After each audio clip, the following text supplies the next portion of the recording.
천국을 소망하는 성도님들 반갑습니다. 저는 신천지 예수교 강사 김세민입니다. 오늘도 주시는 열린 예배 말씀을 통하여 깨달음 얻으시고 하나님을 기쁘게 해드리며 하나님을 경외하는 삶을 살아가시는 모든 성도님들 되시면 좋겠습니다. 하나님을 기쁘게 하는 신앙이 되기 위해서는 우리 마음속에 있는 교만과 고집을 버려야 하는 것입니다. 교만과 고집을 버리기 위해서는 마음의 할례를 받아야 하는데요. 오늘 저와 함께 나누실 말씀의 주제는 우리가 받아야 할 마음의 할례에 대하여 말씀을 통해 알아보도록 하겠습니다. 할례라고 하는 것은 이스라엘 백성이 하나님과 언약의 관계에 있음을 몸에 표시하는 외적인 증표가 할례였습니다. 그러나 외적인 증표보다 더욱더 중요한 것은 우리가 받아야 할 마음의 할례가 되는 것입니다. 시편 89편 3절 말씀에서는 하나님께서는 나의 택한 자와 언약을 맺는다라고 말씀하고 계십니다. 그리고 이러한 자들을 선민이라고 부르게 되는 것이죠. 그렇다면 하나님과 언약을 맺었는지 어떻게 확인할 수가 있을까요? 그것은 언약의 증표로, 외적인 증표로 하게 하신 것이 바로 할례였습니다. 먼저 창세기 17장 10절로 11절의 말씀 함께 읽어 보겠습니다. 너희 중 남자는 다 할례를 받으라. 이것이 나와 너희와 너희 후손 사이에 지킬 내 언약이니라. 너희는 양피를 베어라. 이것이 나와 너희 사이의 언약의 표징이니라. 아멘. 잘 읽으셨습니다. 너희 중 남자는 다 할례를 받으라. 이것이 나와 너희와 너희 후손 사이에 지킬 내 언약이라고 말씀하고 있습니다. 그러니 할례는 하나님과 언약을 나타내는 하나의 표징이며 증표가 되는 것입니다. 그러니 할례는 이스라엘 백성이 하나님과 언약 관계에 있음을 몸에 표시하는 외적인 증표라고 할 수가 있는 것이죠. 그렇다면 이러한 할례를 받지 않게 되면 어떻게 될까요? 창세기 17장 14절 말씀에 보니 할례를 받지 아니한 남자는 백성 중에 끊어지며 하나님의 언약을 배반하였다라고 말씀하고 있습니다. 그래서 이스라엘 백성은 이 할례라는 예식을 굉장히 중요하게 생각하며 난지 8일 만에 할례를 모두가 행하게 되었던 것입니다. 이러한 모든 것을 굉장한 자부심으로 느끼며 자신들만이 하나님께 택함받고 구원받을 민족임을 그렇게 자부하며 신앙을 하게 된 것이었습니다. 그런데 성도 여러분들, 하나님께서 원하는 할례는 외적인 할례일까요? 아니면 내적인 할례일까요? 신명기 10장 15절로 16절 말씀에서는 하나님이 원하시는 할례는 마음의 할례를 행하고 다시는 목을 곧게 하지 말라고 말씀하고 있습니다. 하나님이 원하시는 할례는 바로 마음의 할례였습니다. 그리고 목을 곧게 하지 않는 교만하지 않기를 원하시는 것입니다. 그것이 하나님을 기쁘게 하는 신앙입니다. 하나님을 기쁘게 하는 신앙이 되기 위해서는 우리 마음속에 있는 교만을 버려야 합니다. 고집을 버려야 합니다. 그러기 위해서는 마음의 할례를 행해야만 하는 것입니다. 사랑하는 모든 성도님들, 우리는 마음의 할례를 행하여 교만과 고집을 다 버리고 하나님을 기쁘게 하여 모두가 하나님께 인정받는 귀한 신앙을 하시면 좋겠습니다. 그런데 때가 되면 육적인 할례도 마음의 할례를 받지 아니한 자들도 모두가 벌할 때가 오심을 말씀하고 있는데요. 예레미야 9장 25절로 26절의 말씀에 보니 할례를 받은 자도 할례를 받지 못한 자도 다 벌할 때가 온다 하시고, 열방은 할례를 받지 못하였으니 육적인 할례를 받지 못하였고, 이스라엘은 마음의 할례를 받지 못하여 벌하게 된다라고 말씀하고 있습니다. 그러니 이제는 우리가 받아야 할 할례는 마음의 할례라는 것을 깨달았을 줄 믿습니다. 그럼 이 마음의 할례는 어떤 할례를 말할까요? 예레미야 4장 4절 말씀 함께 읽어 보겠습니다. 유다인과 예루살렘 거민들아, 너희는 스스로 할례를 행하여 너희 마음 가죽을 베고 나 여호와께 속하라. 그렇지 아니하면 너희 행악을 인하여 나의 분노가 불같이 발하여 사르리니 그것을 끌 자가 없으리라. 네, 잘 읽으셨습니다. 스스로 할례를 행하고 너희의 마음 가죽을 베고 하나님께 속하라라고 말씀하고 있습니다. 참 재미있는 표현이 있는데요. 마음에도 가죽이 있다라고 말씀하고 있습니다. 이 가죽을 베어야 하는데요. 이 마음의 가죽이 너무나 두꺼워서 잘 베어지지가 않는 것입니다. 육적인 이스라엘 백성들은 할례라고 하는 예식을 행하기 위해서 부싯돌을 갈아 칼을 만들고 그 칼로서 외적인 증표로 할례를 행했습니다. 그런데 우리는 어떤 칼로 우리의 마음의 가죽을 벨 수가 있을까요? 그리고 그 마음의 가죽을 베어 할례를 받았을 때 비로소 하나님께 속한 자가 된다라고 말씀하고 있는 것입니다. 2000년 전에도 이와 같이 마음의 가죽을 베고 하나님께 속하고 하나님께 인정받는 귀하게 쓰임 받는 자가 있었는데요. 그 사람은 바로 사도 바울이었습니다. 빌립보서 3장 4절로 6절 말씀에 보니 바울은 육체적으로도 신뢰하고 자랑할 것이 많은 사람이었습니다. 그리고 육적으로도 8일 만에 할례를 받은 이스라엘 백성 중에 백성이었습니다.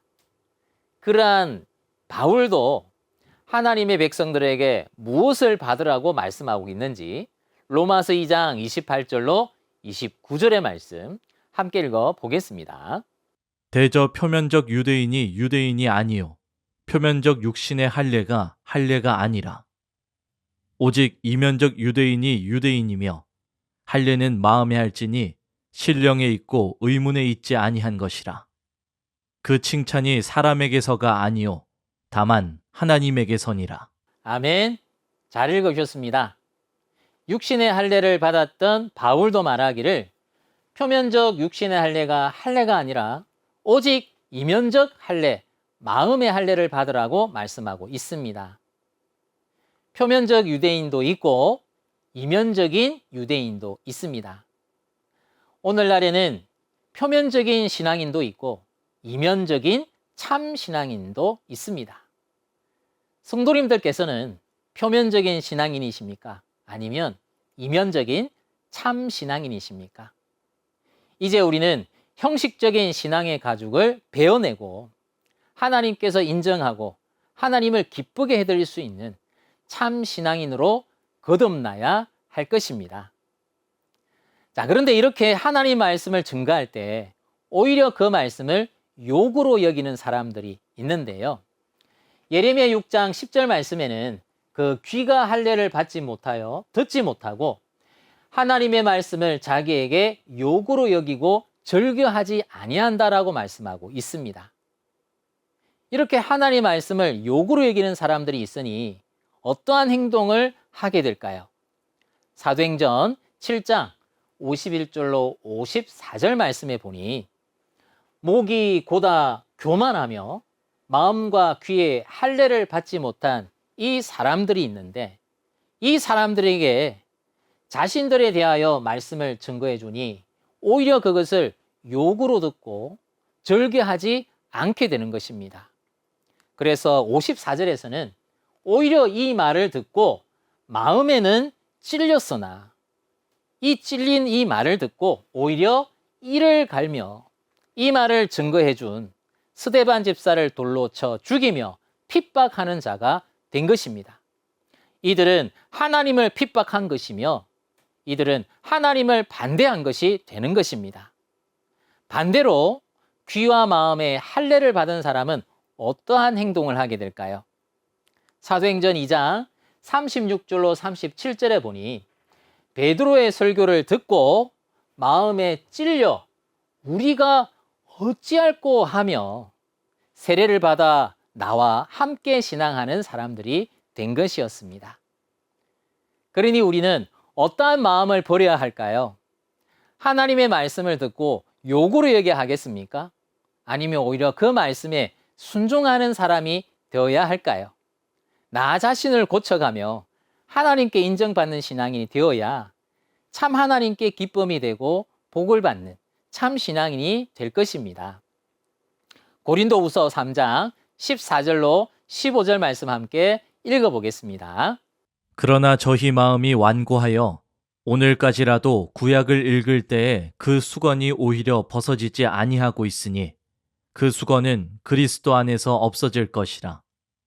오늘까지 모세의 글을 읽을 때에 수건이 오히려 그 마음을 덮었도다. 아멘. 잘 읽어주셨습니다. 이제 우리는 마음의 완고함인 고집을 버리고 마음의 할례를 받아야 하는 것입니다.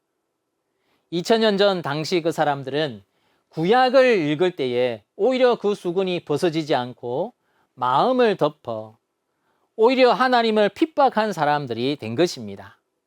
마음의 할례를 받아야만 하나님 말씀에 순종하고 하나님을 기쁘게 해드릴 수가 있는 것입니다. 그렇다면 오늘날 우리는 어떠한 신앙의 자세로 신앙을 해야 될까요? 로마서 2장 4절로 6절 말씀 함께 읽어 보겠습니다.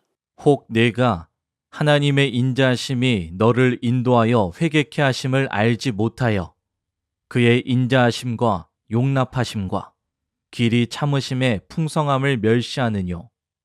다만 네 고집과 회개치 아니한 마음을 따라 진노의 날 곧 하나님의 의로우신 판단이 나타나는 그날에 임할 진노를 내게 쌓는도다. 하나님께서 각 사람에게 그 행한 대로 보응하시되. 아멘.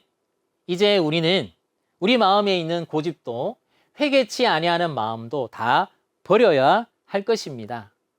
고집이 있으므로 하나님 말씀을 요구로 여기고 회개치 않게 되는 것이죠. 또한 히브리서 4장 7절 말씀에서는 그의 음성을 듣거든 너희 마음을 강팍해 하지 말라고 하셨습니다. 이제 우리는 마음의 할례를 받아야 합니다. 육신의 할례도 부싯돌로 칼을 삼아 육신의 가죽을 잘라내듯이 우리 마음의 할례도 영적인 칼을 가지고 마음의 가죽을 잘라내야 합니다. 그렇다면 마음의 가죽을 잘라내는 영적인 칼은 무엇이 될까요? 히브리서 4장 12절 말씀 함께 읽어 보겠습니다. 하나님의 말씀은 살았고 운동력이 있어 좌우의 날선 어떤 검보다도 예리하여 혼과 영과 및 관절과 골수를 찔러 쪼개기까지 하며 또 마음의 생각과 뜻을 감찰하나니. 아멘. 마음의 가죽을 자르는 칼은 나의 마음과 생각과 뜻을 감찰하시는 하나님의 말씀으로 좌우의 날선 어떤 금보다 예리한 하나님의 말씀이 칼이 되는 것입니다. 이 말씀의 칼로 두터워진 우리의 마음의 가죽을 베어내고 하나님께 나아가 하나님 말씀에 순종하게 만들어가는 것입니다. 이것이 바로 마음의 할례가 되는 것입니다. 이제는 우리의 마음의 고집도 교만도 회개하지 않는 마음도 다 버리며 나 자신을 죽여가야만 할례를 받고 하나님 앞에 나아갈 수가 있는 것이죠. 바울도 말하기를 고린도전서 15장 31절 말씀에 나는 날마다 죽노라라고 말씀하고 있습니다. 그리고 그것을 자랑이라고 말씀하는데요. 우리는 이제 하나님 앞에 내 자신을 죽이며 나의 마음에 할례를 받는 것을 하나님 앞에 자랑으로 삼았으면 좋겠습니다. 이제 세상의 모든 사람 앞에서도 내가 하나님 앞에 내 자신을 죽이며 하나님 말씀에 순종하는 것을 자랑할 수 있는 우리 모든 성도님들 되시면 좋겠습니다. 이상 모든 말씀 마치고 결론 함께 읽어 보겠습니다. 할례는 이스라엘 백성이 하나님과 언약 관계에 있음을 몸에 표시하는 외적인 증표였습니다. 그러나 더욱 중요한 것은 육신의 할례가 아니라 마음 가죽을 베는 마음 할례였습니다. 우리의 마음속 교만과 고집의 가죽을 베어내고 하나님의 말씀을 순종하고 지키며 하나님을 경외하는 삶을 살아가야 할 것입니다. 오늘 주신 말씀 마음에 꼭 담으시고 마음의 할례를 받아 우리 모두 하나님 앞에 인정받고 하나님께 즐거움을 들을 수 있는 모두가 되었으면 좋겠습니다. 함께 기도 올려드리겠습니다. 사랑과 은혜가 충만하신 거룩하신 아버지 하나님, 주신 은혜와 사랑에 감사와 영광 올려드리옵나이다. 이제는 저희들 귀와 마음의 할례를 받게 하여 주시옵소서. 바울과 같이 내가 날마다 죽노라 하는 것처럼 우리 자신을 죽이며 하나님 말씀에 순종하는 하나님을 기쁘게 해드릴 수 있는 참 신앙인으로 거듭날 수 있게만 도와 주시옵소서. 이제는 참으로 저희들 하나님을 기쁘게 하는 신앙인으로 표면적인 신앙인이 아니라 이면적인 참 신앙인으로 하나님 앞에 나아갈 수 있게만 도와 주시옵소서. 말씀에 순종하는 참된 삶을 살기를 원하오니 하나님 함께하여 주시옵소서. 오늘도 주신 모든 말씀에 감사와 영광 올려드리오며 사랑이 많으신 예수님의 이름으로 기도드렸사옵나이다. 아멘.